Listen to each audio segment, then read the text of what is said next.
Welcome to Democracy Now!, democracynow.org, the War and Peace Report. I'm Amy Goodman. The American Red Cross is calling this week's flooding in Louisiana the worst disaster in the U.S. since Hurricane Sandy in 2012. At least 13 people were killed after historic rainfall submerged parts of Baton Rouge and the surrounding area.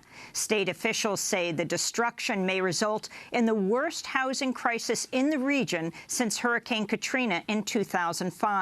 The federal government's declared the area a disaster zone, and state officials say more than 5,000 people remain in emergency shelters. This is a volunteer in Acadia Parish, Louisiana, where public schools remain closed and a curfew remains in place amidst the devastating flooding. It's very scary, and God has a reason, and I just don't know what it is yet. So the rain's coming some more, and we just don't know what to do. We're trying to do everything we can, and we're running low on everything at the store, so we're trying to get stuff coming in, which we can't because everything's blocked. So the owner's running to Walmart and buying crates and crates and crates of milk so we can pass out here to our little people in our community.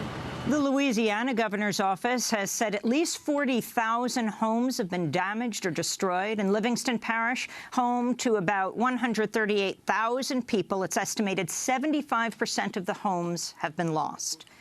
Aetna, the U.S.'s third-largest health insurance company, says it'll cut its participation in the Affordable Care Act's marketplaces next year by at least two-thirds after the Department of Justice blocked its move to merge with another health care company. Aetna claimed it faces more than $300 million in losses this year as a result of the public exchanges, but in a letter sent to the Justice Department in July, Aetna CEO Mark Bertolini threatened that Aetna would reduce its participation in the exchange if the Justice Department blocked its merger with health insurance company Humana.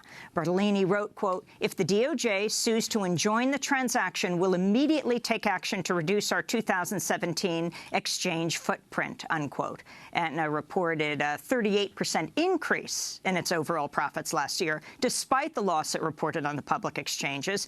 Last month, the Justice Department also sued to block a merger between healthcare giants Cigna and Anthem, which would be the largest health insurance merger in U.S. history.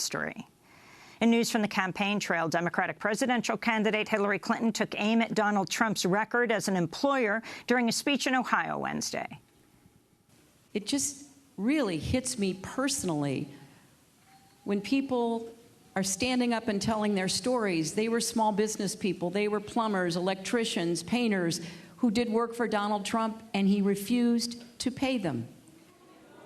That violates the basic bargain. If you do your job, you're supposed to be rewarded for your work, not stiffed, not told to go sue somebody. Donald Trump was in New York yesterday for his first classified intelligence briefing with the FBI. Meanwhile, lawmakers in Washington, D.C. began reviewing FBI documents Wednesday detailing the agency's investigation into Hillary Clinton's use of a private email server while serving as Secretary of State. The large binders labeled secret were made available to lawmakers after Republicans requested the information last month following the FBI's decision to recommend no criminal charges be brought against Clinton over the email use. The State Department has also said it'll release some of Clinton's emails to the conservative watchdog group Judicial Watch. Meanwhile, Clinton's campaign continues to face questions after 44 State Department emails released to Judicial Watch reveal close ties between the Clinton Foundation and the State Department during Clinton's time as Secretary of State. Meanwhile, Steve Bannon, the chair of the right-wing outlet Breitbart News, has taken over as Donald Trump's campaign chief. Bannon is a former Goldman Sachs executive who's built Breitbart News into a far right-wing website that regularly sparks controversy with headlines such as "Birth control makes women unattractive and crazy," and "Trannies whine about hilarious Bruce Jenner billboard." The website regularly attacks mainstream figures of the Republican Party, such as former House Speaker John Boehner and former Florida Governor Jeb Bush. Bannon himself is considered to be the most influential figure in conservative media after former Fox News chair Roger Ailes, who's also advising Donald Trump's campaign. A 2015 profile of Bannon called him, quote, "the most dangerous political operative in America," unquote. In international news, the New York Times and the Guardian editorial boards are calling for the U.S. and British governments to end their support for Saudi Arabia's war in Yemen. In an editorial entitled "America is complicit in the carnage in Yemen," the Times wrote on Wednesday, quote, "Congress should put the arms sales on hold, and President Obama should quietly inform Riyadh that the United States will withdraw crucial assistance if the Saudis do not stop targeting civilians and agree to negotiate peace," unquote. With U.S. and British support, Saudi Arabia has been bombing Yemen for 17 months, causing the majority of the conflict's civilian casualties.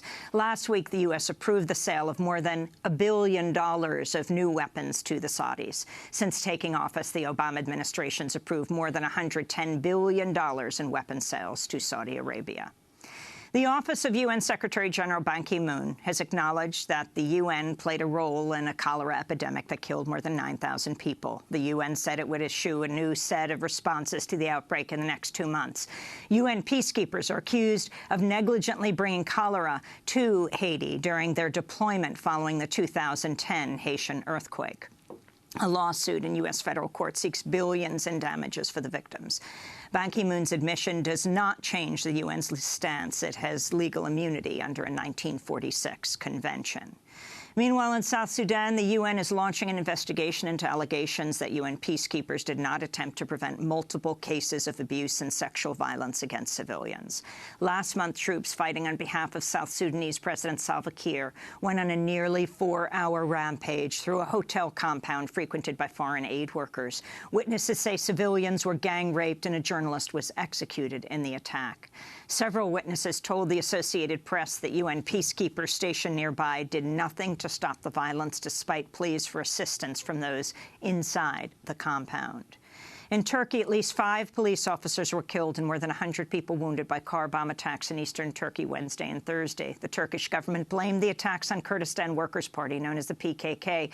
Earlier this week, Turkish authorities shut down a newspaper in Istanbul and arrested some of its staff after claiming the paper supported the PKK. The newspaper's closure is part of an ongoing crackdown on dissent in Turkey following a failed military coup in July. The Australian government says it'll close the Manus Island Immigration Detention Centre after reports of harsh conditions and rampant abuse there, including for child detainees. Manus is one of 2 offshore detention facilities Australia uses for asylum-seeking migrants. Many of those at the Manus Island facility have spent years in detention and suffer from mental health issues. The Australian government has so far said none of those detained at Manus would be resettled in Australia, but Colin Barnett, the head of Western Australia, said he would welcome their resettlement. Particularly for families, as long as they don't present a security or safety risk, I do welcome them being in Australia. And the one thing I find unacceptable is children in detention. In Illinois, Governor Bruce Rauner has signed into law a Domestic Workers' Bill of Rights, which grants domestic workers protections under the state's labor statutes, including minimum wage overtime and time off.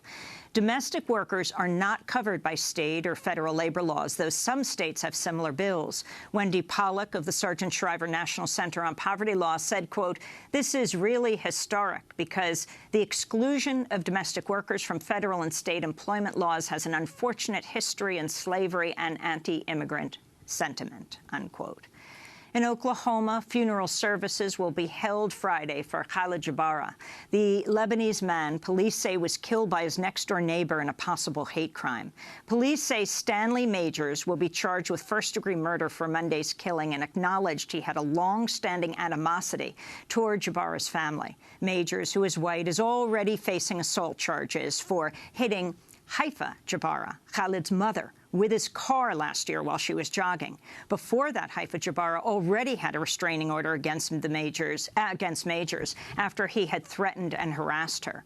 Despite all this, Majors was released on bail earlier this year and returned to his home. The Jabaras say Majors had threatened them and used racial slurs repeatedly since 2013. Majors had been arrested at least once for violating the restraining order before hitting Haifa Jabara with his car. 10 minutes before he was shot on Monday, Khalid Jabara called police to report suspicious activity around the family's home. Police left without speaking to Majors, but admitted to journalists later Majors was known to be hostile to the Jabaras. Victoria Jabara Williams wrote on Facebook, quote, My family lived in fear of this man and his hatred for years. Yet in May, not even 1 year after he ran over our mother, and despite our repeated protests, he was released from jail with no conditions on his bond, no ankle monitor, no drug alcohol testing, nothing, unquote, wrote Victoria Jabara Williams, Khalid's sister. University of California at Berkeley Chancellor Nicholas Dirks will resign after criticism of his handling of sexual harassment cases and the university's budget. In one case, the law school dean received only a temporary pay cut and orders to undergo counseling after an investigation supported claims he'd sexually harassed a subordinate. And in Brazil, American Olympic swimmers Gunnar Bentz and Jack Conger were pulled off a plane for questioning as they were preparing to leave Rio, amid suspicions that they and their teammates may have lied about their account of being robbed at gunpoint by people posing as police officers. 4 U.S. Olympic swimmers told authorities they were robbed early Sunday as they were returning home after a late-night party, but Brazilian police say there are discrepancies in the swimmers' reports. Police also say closed-circuit TV footage contradicts their stories in Brazil. Filing a false police report is a crime. And those are some of the headlines. This is Democracy Now!, democracynow.org, The War and Peace Report. I'm Amy Goodman.